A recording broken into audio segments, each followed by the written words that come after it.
Jangan menangis semuanya. Setelah saya tiada, kalian harus terus berkontribusi pada kemajuan ilmu kedokteran.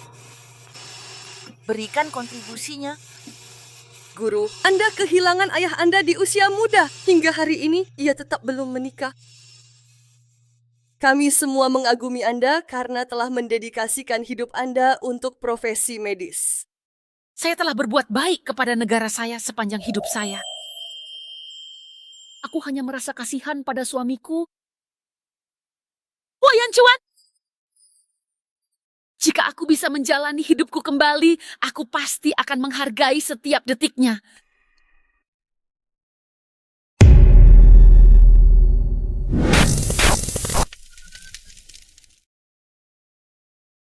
Hari pertama, menantu sudah sombong, ogah temui orang tua.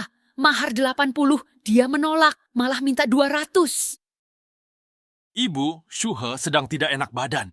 Apa yang tidak enak badannya? Kalau menurutku sendiri, dia benci kakimu pincang. Buktinya, dia kabur sama selingkuhannya, Feng Chong, haza satu pernikahan. Tahun 1983, 10 bulan Oktober tanggal 7. Aku sadar, aku terlahir kembali di hari aku menikah dengan Huo Yuanchun. Aku benar-benar rela, terpengaruh oleh aura dari dirimu. Kenapa kamu tidak makan sama sekali? Apa makanannya tidak sesuai seleramu? Aku tidak tahu apa yang kamu suka, jadi aku ambil semuanya sedikit-sedikit. Aku tahu kamu tidak ingin menikah denganku.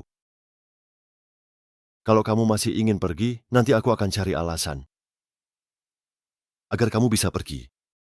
Di kehidupan lalu, orang tuaku memaksaku menikahi Huo Yanchuan demi biaya adikku menikah. Ex-istriku dihasut keluarganya, menguras harta keluargaku, dan memberikannya pada mereka. Tapi si licik penipu itu malah langsung menjualku ke bujangan tua di pegunungan. Tolonglah berhenti memukulku sekarang juga. Dan segera lepaskan aku. Oke, aku mulai gila. Kau sudah menyerah padaku dan kembali hanya untuk melahirkanku. Hahaha, gila ya, asli anjing banget itu. Kamu kotor sekali. Paman He, lari. Ayo kita bergegas.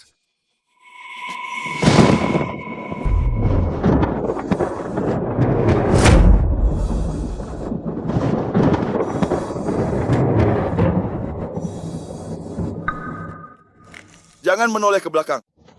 Kontrak Anda mencakup biaya kuliah yang akan saya tanggung untuk studi Anda di Beijing. Jangan kembali lagi.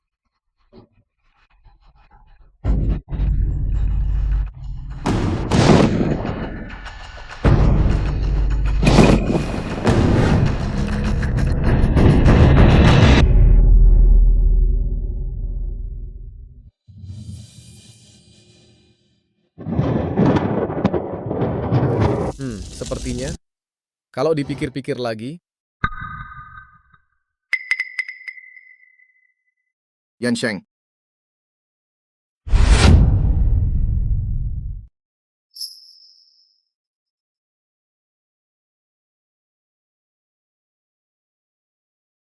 Coba lihat kakimu.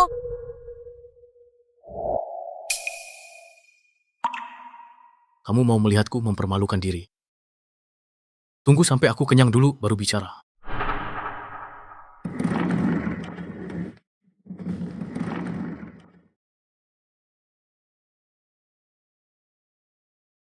Aku benar-benar sudah kembali. Sialan. Lihat dirimu tak berguna sekali, kaki pincang saja sudah bukan laki-laki lagi. Pengantin baru hari pertama masuk rumah sudah berani bersikap padaku. Benar-benar keterlaluan. Ibu memang benar. Mana ada pengantin baru yang masuk rumah tidak menemui Anda? Menurut saya, dia memang tidak mau menikah dengan Yanchuan kita. Dia meremehkan Yanchuan karena cacat. Dia mengabdi pada negara dan terluka ledakan. Kakinya bisa sembuh, tapi ditipu oleh kebijakan dari atas. Demi pengobatan, dia malah cacat seumur hidup. Beruntung aku punya fondasi untuk terlahir kembali.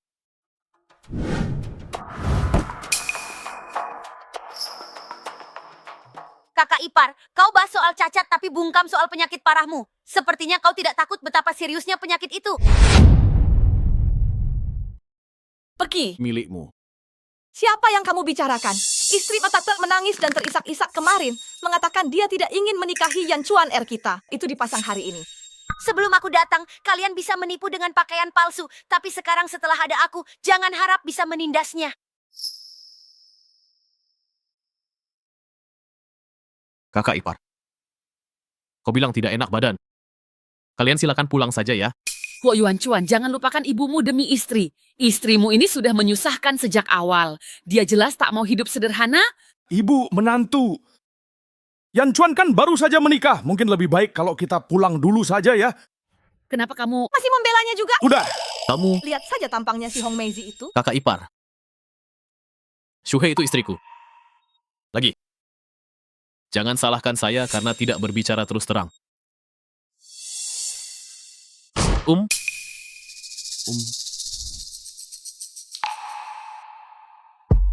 Tiketnya sudah ada di sini. Kamu meminjam 200 yuan dari keluargaku dan mengadakan pernikahan mewah. Sekarang setelah menikah, pengantin baru itu bahkan tidak mau datang untuk bersulang bersama kita. Ada apa sebenarnya? Shen Guodong, bagaimana kamu bisa sampai di sini?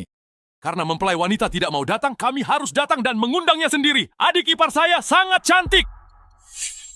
Yan Chuan, kamu ini cacat, menikah pun tidak ada gunanya. Biar ayahmu tidak datang, temani aku minum 2 gelas saja. Kalau minumnya sampai senang, uang itu tidak usah dikembalikan. Yan Chuan, Guodong itu cuma bercanda saja. Oh iya, nanti suruh istrimu mampir ke rumah kami untuk minum liangcong ya. Keluarga Shen memang selalu menindas Yan Chuan. Dulu kakek saya merasa malu karena dia difabel. Jadi kali ini dia sama sekali tidak peduli lagi. Saya tidak bisa minum, jadi saya tidak akan pergi minum-minum. Astaga, itu tidak sopan. Kalau begitu, cepatlah kembalikan uang itu. Tante, Keluarga. dia pun tak mau minum segelas anggur. Sekarang sudah menikah. Apa masih peduli padaku, bibi ini? Yan Chuan. Atau bagaimana kalau kamu suruh istrimu ke sana sekadar menunjukkan itikat baik? Hari ini, kamu bayar utang, atau dia minum 2 gelas sama aku. Coba saja kamu berani menyentuhnya. Hei, kakimu saja sudah cacat. Apa aku memang harus takut padamu? Gadis, sepertinya kamu sudah gila. Kamu perempuan gila. Cepat urus istrimu yang gila itu. Kalau tidak, kembalikan uangnya. Kembalikan uangnya. Kembalikan uangnya. Ibu, uang untuk pernikahan sudah aku berikan lebih awal. Kenapa kamu masih meminjam keluar? Bukankah sudah kuberi uang duluan agar dipakai dengan benar? Itu kukasih ke kakak iparmu. Uang dari Dan Ren Chuan sudah diambil kan? Uang bibi juga kamu pinjami ke kakak ipar, harus dikembalikan. Tak peduli siapa yang pakai uangnya, hari ini harus balikin. Kalau tidak, rumah tua ini punyaku. Kalau kamu memang tidak bisa bayar, maka istrimu juga harus menjadi milikku. Bibi, bisakah kau beri kelonggaran lagi? Uang santunan Yan Chuan sebentar lagi akan cair. Jangan coba-coba mengincar uang santunan Yan Chuan, itu uang untuk operasi kakinya. Tidak bisa. Hari ini kalian harus bayar. Uang ini bisa aku bayarkan untuk kalian. Syaratnya, setelah utang lunas, kami pisah rumah. Rumah tua milik kami, kalian ikut kakak. Kami tetap urus orang tua, tapi jangan ada yang mengincar uang santunan Yan Chuan. Aku tahu engkau memang punya niat buruk. Mau uang santunan Yan Chuan dan juga mau pisah rumah, tidak akan kubiarkan. Kalau mertua sudah kata begitu, tiap utang ada pemiliknya, siapa yang pinjam, cari dia saja. Bibi, jangan dengarkan omong kosongnya. Bagaimana kalau kita tetap sesuai kesepakatan bayar di akhir tahun? Anak ini memang suka bikin onar. Mana mungkin dia punya uang? Kenapa harus percaya padamu? Kondisi Huo Yuan Chuan yang cacat sekarang, mana mungkin dia masih punya 200 yuan? 3 hari ya 3 hari, uangnya akan kukembalikan utuh. 200 yuan itu tabunganku setengah tahun lebih. Katamu 3 hari lagi akan dikembalikan. Baik, semua orang dengar, aku tidak memaksa mereka. Kalau 3 hari lagi mereka tidak bisa mengembalikan uangnya, maka rumah tua peninggalan keluarga Bei itu jadi milikku. Saksikanlah semua. Jika 3 hari lagi uangnya kembali, aku dan Huo Yan Chuan pisah rumah. Ibu akan ikut kakak ipar dan urusan harta bukan urusan kami lagi. Sudah sepakat ya, ini bukan aku yang memaksa kalian, tapi menantumu sendiri yang bilang semua orang juga dengar. Karena sudah sampai sini, mari kita tuntaskan hari ini. Hutang lunas, hubungan kita putus. Setelah ini, jangan cari keluarga saya lagi apapun yang terjadi. Siapa yang peduli dengan sekelompok orang cacatmu itu? Bahkan dengan pensiun untuk orang cacat, dia tidak akan menjadi kaya raya. Ya sudah, kita putus saja. Bagus. Di masa lalu, Huo Guodong adalah pemboros yang menguras harta keluarga. Lebih baik putus hubungan dan bereskan semua urusan hukum agar mereka tidak sampai berkuasa. Sisa uang pensiunnya bisa digunakan untuk biaya pakaian. Sialan, apa kau mau mencelakai kami? Akan kuhajar kau, dasar tak berguna!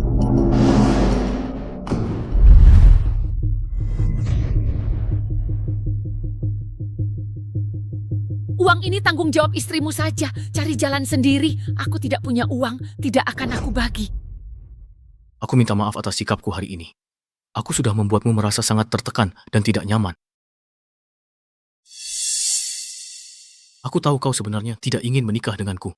Kau ingin melanjutkan sekolah di luar kan? Aku sudah menaruh uang sekolah di laci samping tempat tidur. Ambil uang itu dan cepatlah pergi. Apa kau pikir aku bilang harus lunas dalam 3 hari cuma buat bikin kacau lalu kabur? Huo Yingchen, aku takkan pergi, takkan kutinggalkan. Aku bisa cari uang dan sembuhkan kakimu.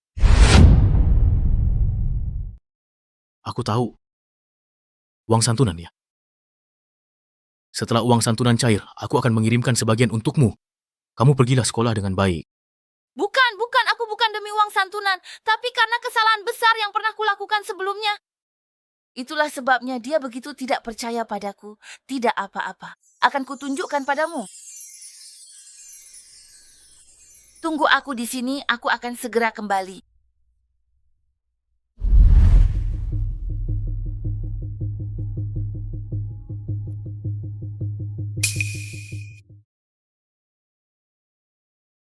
Belajar dari salahnya, dia diam-diam menyimpan sedikit uang. Bagus? Kembali. Berkali-kali. Bagaimana menurutmu? Feng Chong mengira dia dan Wei Chang sekongkol menjualku kepada pria tua di pegunungan. Shuhua, apakah kompensasi Huo Yanchuan sudah diterima? Kudengar kau akan segera datang. Kalau begitu, aku pasti akan mengirimmu ke Beijing.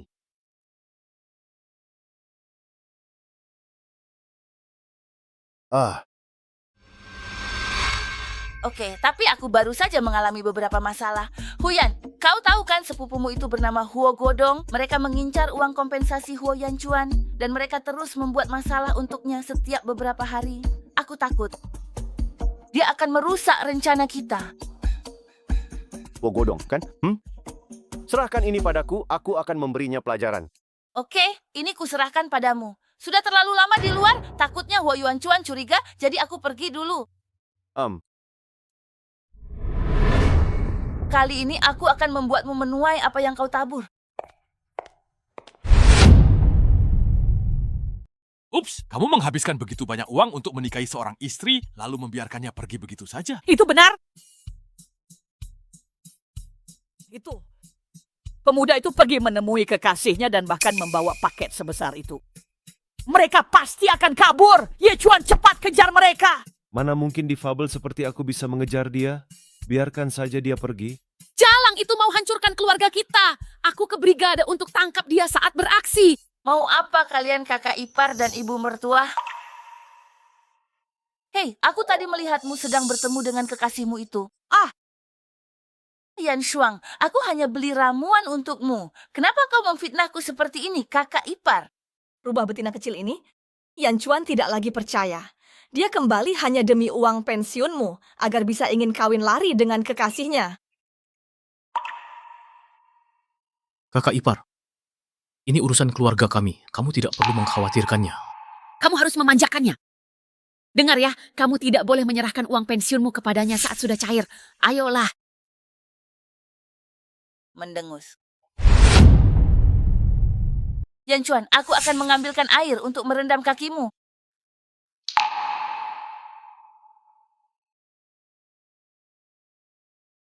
Urusan saya, kamu tidak perlu khawatir. Kan sudah kubilang, setelah pensiun cair, nanti aku kasih kamu sebagian. Kamu jangan serakah, mau ambil semua dong. Ini ada 78 yuan, sisanya 18 yuan buat beli obat, sisa 60 yuan lagi. Beberapa hari lagi, kalau sudah terkumpul 200 yuan, satu tubuh saja.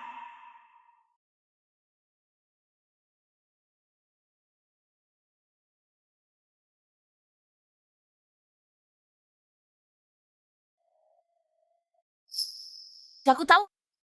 Dulu, orang yang menyelamatkanku saat aku jatuh ke air adalah kamu. Aku bukan karena perasaan, aku menyukaimu. Aku menyukaimu, Huo Yanchuan. Aku ingin menjalani hidup yang baik bersamamu. Coco adalah diriku sendiri. Huo Yanchuan, kali ini kau akan percaya padaku. Apakah itu tidak apa-apa?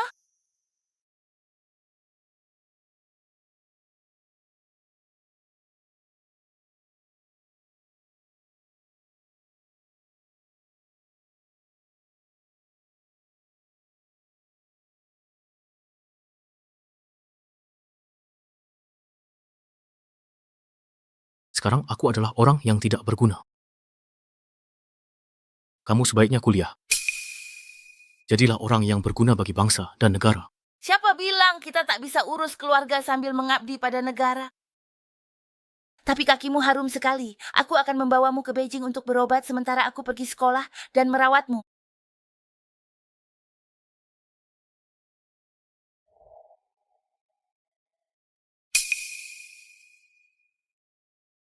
Bagaimana?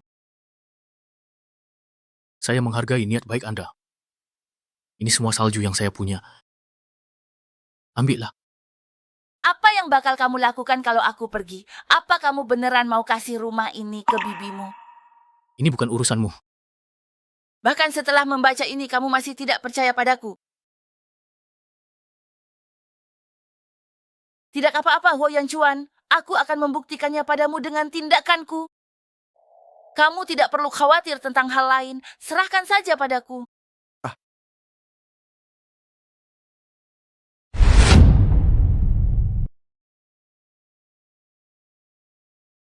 Hei, tolong pakailah pakaianmu itu dengan lebih rapi dan benar sekarang juga ya.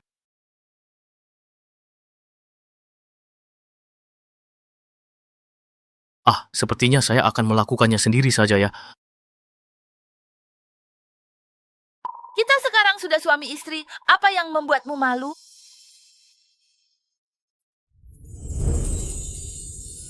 Aku ingat kau hanya mengalami cedera di kaki akibat ledakan itu. Fraktur tersebut menekan saraf di tungkai bawah sehingga tidak memungkinkan untuk berdiri menurut hasil operasi terbaru.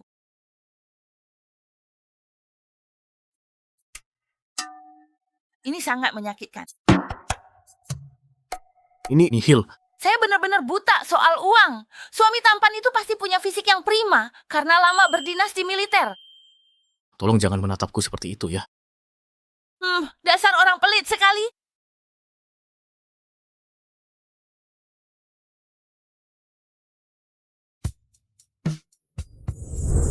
Percayalah padaku, ayunan kakimu dan bola itu pasti akan terbang jauh sampai ke Beijing.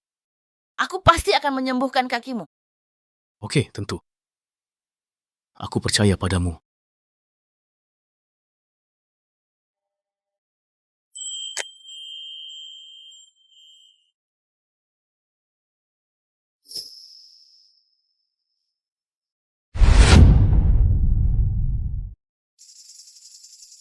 Mengapa? Kamu mau pergi kemana? Perlu ikuti petunjuk ini saat mendaki cari rempah. Kamu pikir kamu tahu banyak tentang herbal? Memalukan sekali. Dia mungkin sedang memikirkan cara untuk melarikan diri.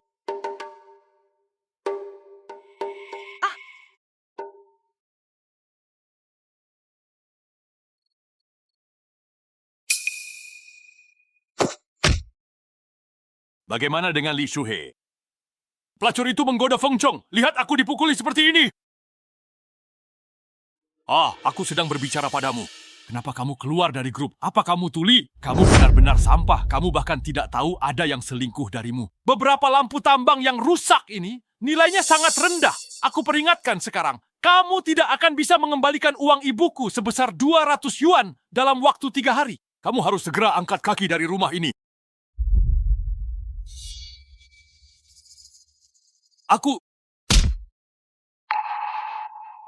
Kamu benar-benar berani memukul aku ya? Bukankah masih ada 3 hari lagi? Kenapa kamu buru-buru? Hah?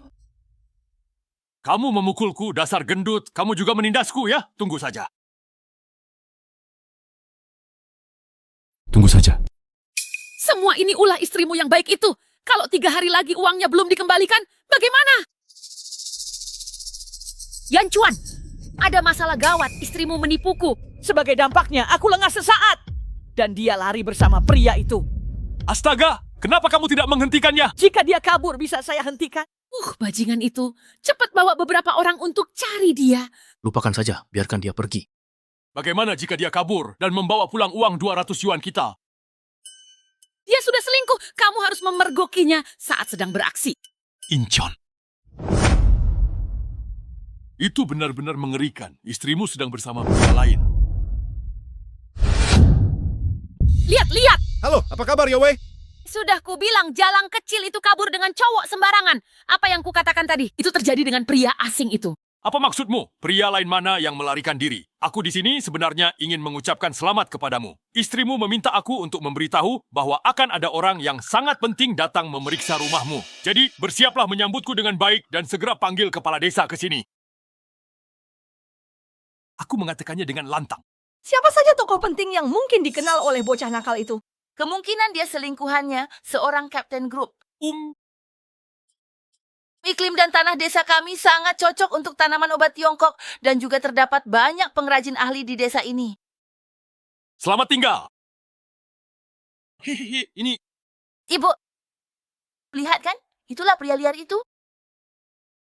Kakak ipar sebelumnya pernah berhubungan dengan Feng Chong itu. Sekarang ganti pria lain dan masih saja bersamanya, kamu memang hebat ya. Cukup. Kakak ipar, jangan bicara sembarangan di sini. Pemimpin undangan dari daerah. Jangan dulu ya. Bertingkah bodoh. Pemimpin apanya? Menurutku itu cuma selingkuhanmu. Aku kasih tahu ya, kalau 3 hari lagi uangnya belum dibayar, tunggu saja dan lihat. Kamu tak tahu malu. Berani datang ke sini. Akan kupatahkan kaki anjing kalian. Ibu, jangan biarkan dia begitu saja. Berani-beraninya menggoda menantu keluarga kita. Dia harus ganti rugi. Tanpa 200 yuan, jangan harap bisa pergi. Benar, harus ganti rugi. Kalian ini sedang apa sih? Sudah cukup belum ributnya? Kamrat Shaoli, ini ada apa sebenarnya? Lihat saja nanti. Gayanya seperti orang terhormat, punya sedikit uang saja sudah sombong. Jangan asal bicara. Ini adalah pemimpin kabupaten yang saya undang dari Desa Datong untuk melakukan inspeksi. Li Shuhe, kebohongan seperti itu saja kamu bisa ucapkan. Kamu kenal pemimpin kabupaten? Aku malah kenal wali kota, Bu. Kamu...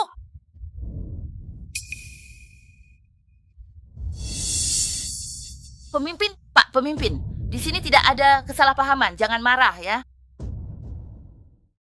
Lian Chuan, jangan sampai tertipu olehnya. Pak Bos, dengarkan dulu. Pasti ini cuma salah paham. Jangan marah ya. Pemimpin ini adalah kepala desa kami. Saya. Mengapa tokoh-tokoh pemimpin Shuhe merasa sangat murka dan pergi dengan begitu saja? Bukan untuk urus mertua dan ipar. Mereka bilang pemimpin itu adalah kekasihku yang membuat dia pergi. Kepala desa adalah satu-satunya yang mengenakan seragam di desa kami. Halo, hei kamu yang sedang ada di sana. Kalian berdua wanita gila. Biar ku katakan, jika desa kita kehilangan kesempatan ini, aku tidak akan membiarkan kalian lolos begitu saja. Kakak ipar, Bibi, kalian benar-benar ceroboh. Pemimpin ini adalah sekretaris Zhao yang mengusulkan revitalisasi desa. Desa Datong di sebelah sana juga karena pemimpin ini melakukan inspeksi dan menemukan bahwa mereka menanam teh. Seluruh desa menjadi makmur. Ini luar biasa, tapi semuanya sudah kalian hancurkan. Kak, kami berdua juga tidak tahu kalau dia benar-benar seorang pemimpin. Kamu ini, Shuhe dan Yan Chuan benar-benar sial punya ibu seperti kamu. Benar-benar sial. Kakaknya bahkan sengaja menyebutkan di depan pemimpin. Dia bilang kamu menguasai kerajinan tradisional ini. Awalnya kalian seharusnya jadi keluarga pertama yang makmur. Sekarang bagaimana? Aduh. Shuhe, kira-kira apakah masih ada cara untuk mengundang pemimpin itu kembali ke sini? Kali ini aku sengaja cari tahu kalau pemimpin itu memang ada di desa sebelah. Mungkin tak ada kesempatan lagi. Jangan menghasut di sini. Aku tidak percaya. Kamu kenal pemimpinnya? Tutup mulutmu yang bau itu. Kalau bukan karena mulut kotormu, bos pasti sudah diusir. Sebaiknya kau tutup mulutmu. Jika kau berani memukulku, kukatakan padamu, jika dia tidak bisa mengembalikan uang 200 yuan milik bibinya dalam 3 hari, tahukah kamu bahwa seluruh keluarga kita akan terpaksa tidur di jalanan? Kamu boleh memukulku, dia memukulku, jadi balaslah memukulku. Jangan pergi atau aku akan memukulmu.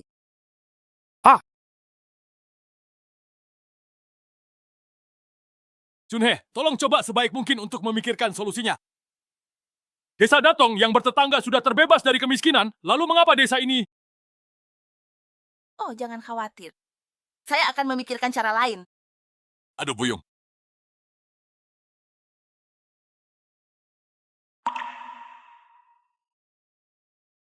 Yan Chuan, desa kami cocok bagi tanaman obat Tiongkok, baik iklim maupun kelembapan tanahnya. TCM di Tiongkok sulit berkembang sebab bahan dan resep terbaik diborong pihak asing, memicu peredaran obat palsu di sana. Maksudmu, kau ingin Sekretaris Zhao memimpin seluruh desa kita menanam tanaman obat agar seluruh desa kita bisa kaya bersama-sama, kan? Apakah kamu masih ingat Chen Cui Kui yang tumbuh bersamaku? Saya mendengar kabar tentang ayahnya beberapa hari yang lalu. Jual saja ke orang tua. Persalinannya sulit, tapi keluarga tak membawanya ke RS dan lebih memilih pengobatan tradisional. Sepertinya kau punya 2 kehidupan. Alasan kebiasaan buruk ada adalah karena semua orang miskin dan pernikahan telah menjadi transaksi bisnis. Jika desa ini bisa makmur dan pendidikan ditingkatkan, banyak nyawa bisa terselamatkan. Tanpa ajaran-ajaran itu, aku takkan bisa lolos dari gunung ini. Aku telah mendapatkan kesempatan kedua dalam hidup. Aku harus membantu para gadis di desa ini. Bagaimana? Apapun yang kamu lakukan, aku akan percaya padamu dan mendukungmu. Saat keadaan desa membaik dan tabungan cukup, aku bawa kamu ke Beijing untuk operasi. Bagaimana? Aku tidak ingin kau terjebak olehku. Apakah kamu mengerti? Guan Yanchuan.